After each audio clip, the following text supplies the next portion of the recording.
Okay, the title of this slide says Oxidation Numbers and Naming Molecules with the Stock System. Now, we have previously learned a way to name molecules.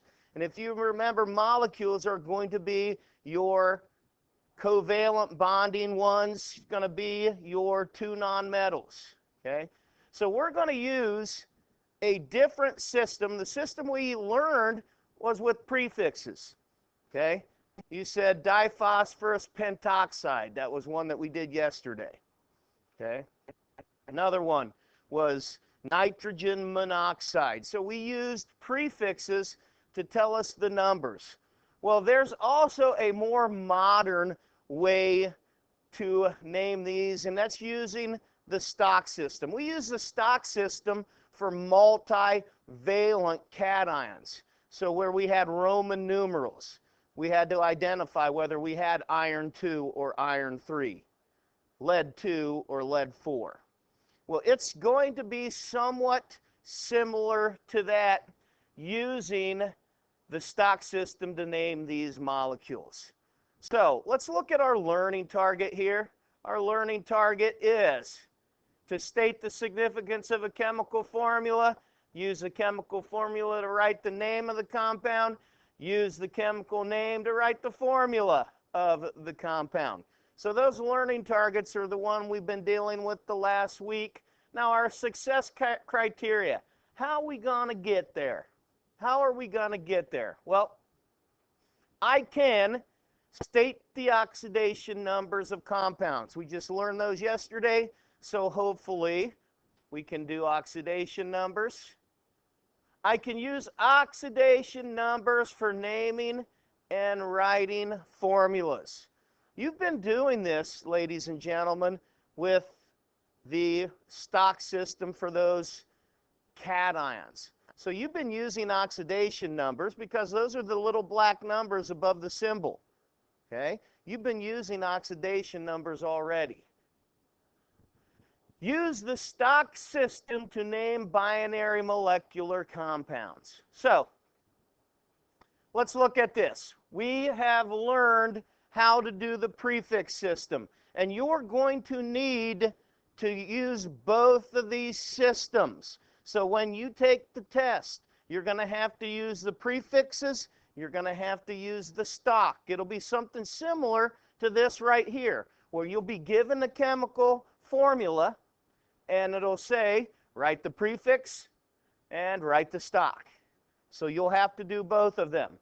So I'm looking at this one right here, and I say, okay, my prefix system, okay? I have one nitrogen. I never put mono on my first word. So I have nitrogen trihydride. About forgot my E. Nitrogen trihydride is my prefix system. Now, in order to do my Stock system, in order to do the Stock system, I have to know my oxidation numbers. So I'm looking here. NH3 is hydrogen with a metal. It is not. So my hydrogen is going to be +1. So that tells me that if this whole thing has to equal 0, I have +3 there. That means my nitrogen has to be -3. So, as I'm looking, as I am going through, okay, as I am going through with these, I say that I have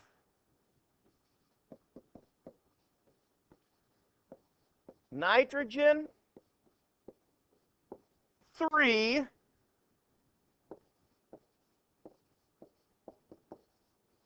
hydride.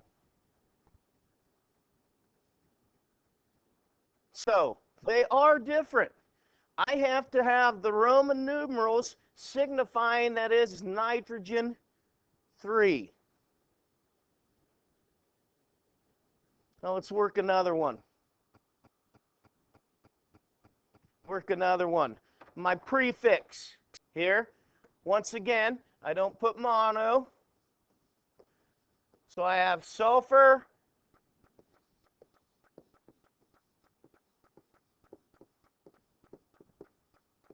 sulfur hexachloride, because hex is 6.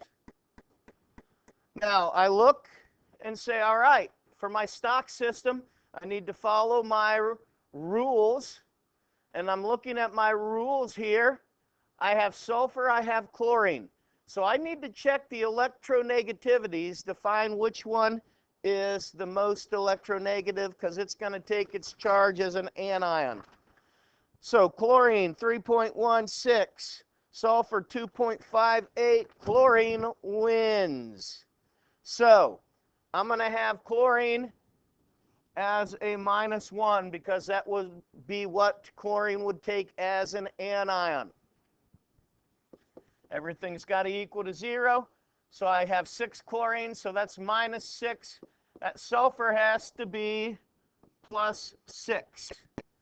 So as I write this out, I am going to write my stock system down here. It's going to be sulfur 6, which is Vi chloride. Sulfur 6 chloride. Okay? Yeah.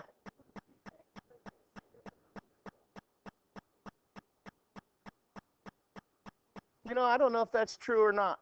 Okay? Let's do a couple more, see if it holds. I've never thought of it like that. Okay? Let's do a couple more, see if that holds case. The question was, will this prefix always be the same as that Roman numeral? I don't know. We'll go through a couple more and see. I've never had that question. So I don't want to tell you wrong. And this might be where we'll see it. Okay? I have P2O5, which is prefix diphosphorus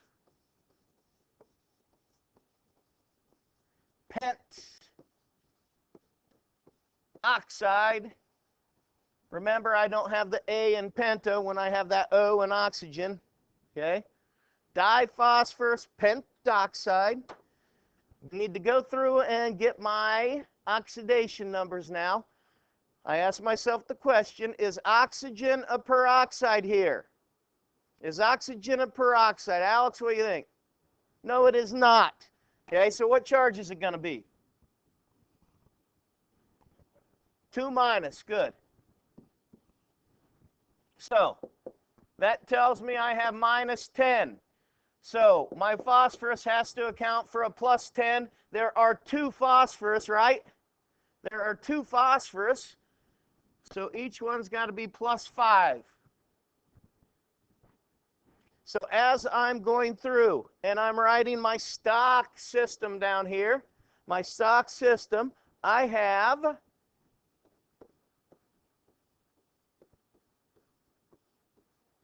phosphorus, and that is Roman numeral 5, which is just the V, oxide. So I guess here, Maya, that 5 still holds the case, but I don't know about the di, where we would count on that. Okay? Questions about that one? Now, what do you think the most common thing is that people do with this stock system? Huh? Yeah, they're going to want to work both of them together. They're going to want to put stock system and also use prefixes. Okay? I see that a lot, stock system and prefixes. It's either one or the other. Don't combine the two. N2O5. We're going to skip that one. That's going to be about the same as what we just had. Now let's do some the other way. Okay, let's work it the other way. So now I have nitrogen 1 oxide.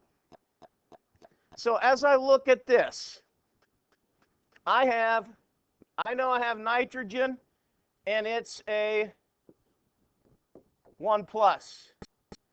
I know I have oxygen also, don't I? Okay, and oxygen is a -2. So do those things equal out right there? They don't, okay? They don't, so I'm going to have to do something here. I'm going to need to have 2 nitrogens. So I guess I should spread these out a little bit more. So in order for these things to work out, I'm going to have N2O.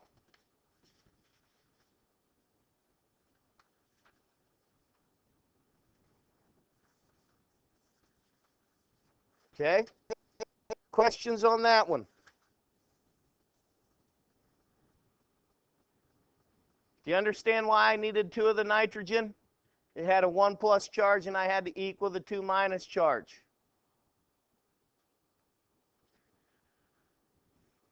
Here's the last one we're going to work on this. Nitrogen, once again, here we're dealing with nitrogen and oxide. This time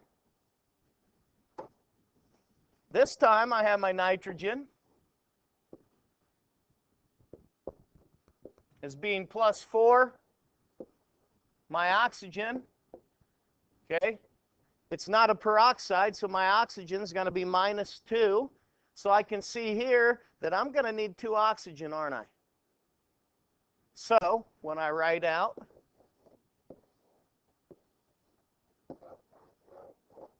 NO2 is going to be my formula for nitrogen 4 oxide.